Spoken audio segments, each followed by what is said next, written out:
Hi, folks. Brandon here with, of course, Emmy the dog. Look at her right there. And it's yet another video where I blab about Sealand. This is a different one. I'm doing a book review. Now, I've never done a book review before, like a proper one, on this channel. That wasn't super cringe. So please, just be gentle with me. Be gentle with my soul. I remember when I was into the Percy Jackson series when I was a lot younger, and I'd watch book reviews on YouTube, and that meant a lot to me. Never thought I'd be doing it.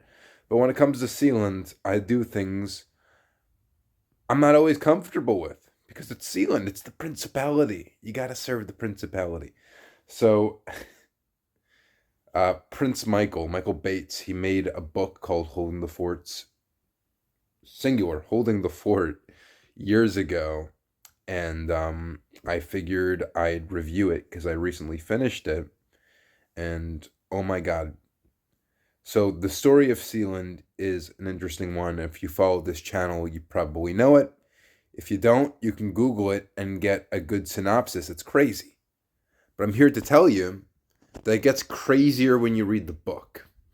Now, it's one thing when you get a Wikipedia article or a YouTube video that summarizes what happened, or even like a little TV documentary like 60 Minutes that summarize it.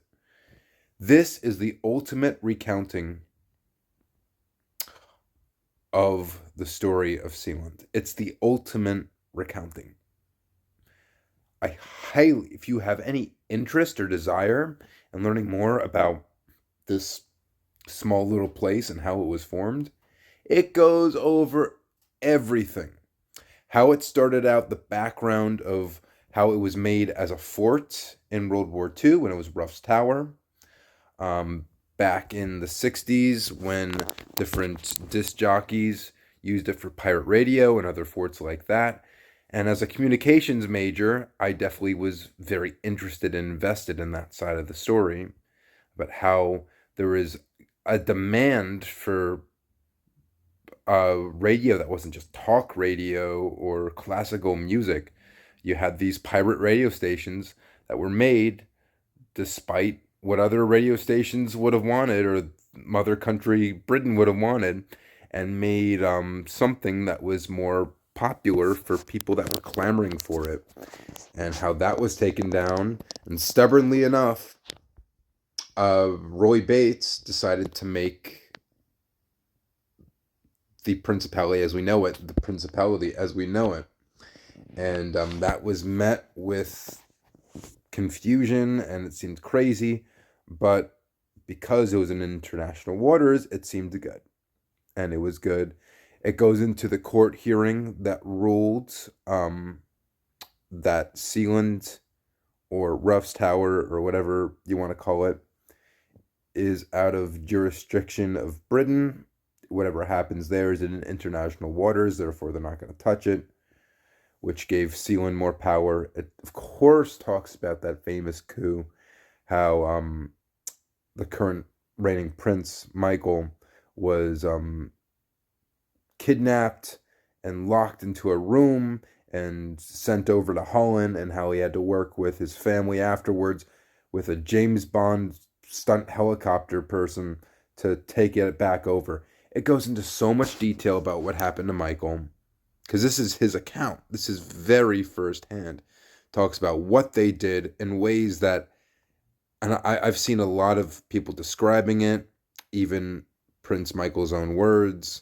Nothing rung in my head more than this recounting. It talks about his experience because it's not as romantic as you think. It's not as regal as you think. Having this little place and making it their own, it was really hard and a financial burden, and there wasn't any luxuries when they were there. They would stay there weeks on end, maybe months, and they'd get by with cans of food. There'd be times it'd be freezing. They held this because they believed in it and they were stubborn. And now, decades later, it's a thing, and it's a bit more comfortable now, but it's still this random tower in the sea. And it's crazy to think about, but it goes into so much detail about there was one experience where he was lost on a boat with a friend, and that was really exciting. There was another chapter that talked about how they fished, which was pretty interesting because that was one way of getting food. It goes into everything. They had a dog that lived on Sealand, a guard dog. And it was as a dog trainer, I appreciated that. There was something that talked about a wedding that happened in Sealand, how it got de facto recognition, so many different things. Havenko, how it was going to be a whole big computer thing in the early 2000s that failed and they continued on. Talked about the 2006 fire of Sealand. It talks about every little thing, every little detail.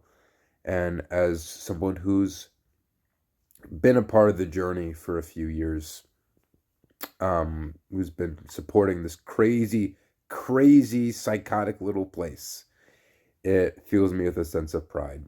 For anyone who's interested in getting a title, I think that's really cool. But try to understand what this place is actually about. And there's no better accounting than this book. Definitely check out this book. So everyone, that's my recommendation. Will there be more book reviews? I don't know. It's up to Sealand. It's been a ride. It's been an experience. Thanks for listening to me for a few minutes talking about a book about a crazy little tennis court in the sea. I guess I'll come back here when Sealand has updates. And peace, love, sayonara, and of course, Iber Libertas. Love ya.